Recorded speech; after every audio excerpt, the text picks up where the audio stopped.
പോവാന്ന്? എങ്ങും പോണില്ല.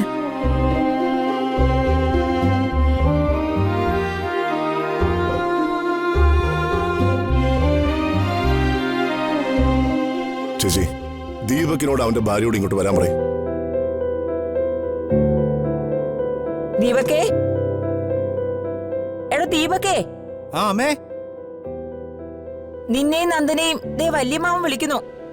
വേഗം ഇങ്ങോട്ട് വാ. ആ ദാ വരുന്നു. എന്താ കാര്യം പ്രതാപ?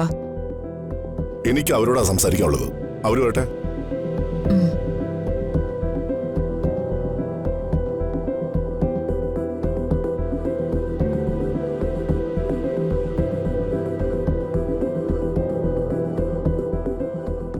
എന്താ വല്യമാവ? വലിയൊരു പേടിയോടെയാ ഞാൻ നിന്റെ കല്യാണത്തിന് കൂട്ടുന്നത്. ചെറുപ്പകാലം മുതൽ നീ എനിക്കും ഞങ്ങൾക്കും തന്നുകൊണ്ടിരിക്കുന്ന ഹെഡേക്ക് മറന്നോണ്ടല്ല ഞാൻ അങ്ങനെ ഒരു കാര്യത്തിന് കൂട്ടുന്നത്.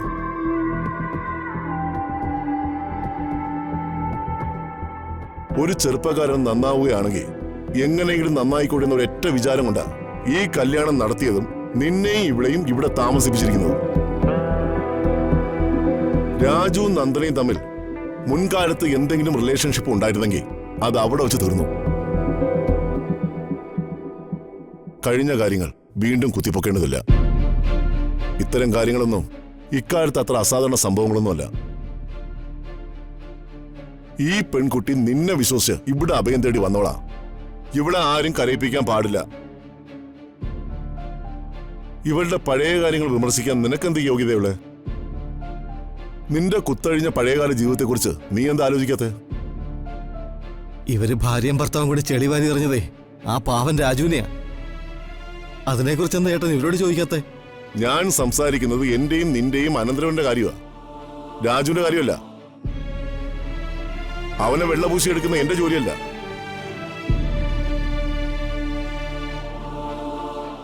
ഇന്നലെ നീ ഒരു അല്പം മനസമാധാനം പാലിച്ചിരുന്നെങ്കിൽ, ഒന്ന് ക്ഷമ കാണിച്ചിരുന്നെങ്കിൽ ഇവിടെ ഇത്രയും പ്രശ്നം ഉണ്ടാവില്ലായിരുന്നു. ദീപു അങ്ങനെയൊക്കെ ചോദിച്ചപ്പോ ഞാൻ പരിസരം മറന്നുപോയി വല്യമാവ. എന്ത് പറയണോന്ന് എനിക്ക് അറിയില്ലായിരുന്നു. അയ്യോ, ഒരു കുഞ്ഞു കുഞ്ഞ്. യാമിനി, നിർത്ത്. ആ പ്രശ്നം കഴിഞ്ഞു. ഇനി അത് ഊതിപ്പരിപ്പിക്കാനൊന്നും നോക്കണ്ട. നീ സൂക്ഷിക്കേണ്ടതായിരുന്നു. നീ കൺട്രോൾ വിട്ട് പെരുമാറാൻ പാടില്ലായിരുന്നു. എനിക്ക് അച്ഛനില്ലല്ലോ. അച്ഛന്റെ സ്ഥാനത്ത് ഞാൻ വല്യമാവനെ കണ്ടല്ലേ വളർന്നത്. വല്യമാവൻ പല കാര്യങ്ങളിലും ഇങ്ങനെ പൊട്ടിത്തെറിച്ചാ ഞാൻ കണ്ടിട്ടുള്ളത്. അറിയാതെ ആ സ്വഭാവം എനിക്ക് വന്നു ചേർന്നതാ. നിർത്തടാ. ദേ, വല്യമ്മാവന്റെ മുന്നിൽ നിന്ന് നാവാടിയലുണ്ടല്ലോ, നിന്നെ ആടിച്ച് ശരിപ്പെടുത്തി കളയും ഞാൻ.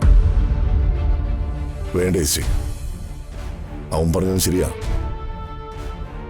ഞാനാണല്ലോ മൊത്തത്തിൽ കുഴപ്പക്കാരൻ. എന്നെ കണ്ടിട്ടല്ലേ എല്ലാവരും ചീത്തയായത്. ഇനി എന്ത് ചെയ്യാൻ പറ്റും? കതിരിന്മേൽ കൊണ്ടുപോയി വളം വയ്ക്കാൻ പറ്റുമോ?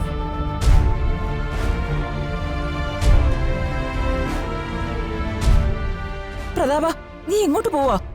എനിക്കൊരു മീറ്റിംഗ് ഉണ്ട്. ഞാൻ ലേറ്റായി വരുള്ളൂ.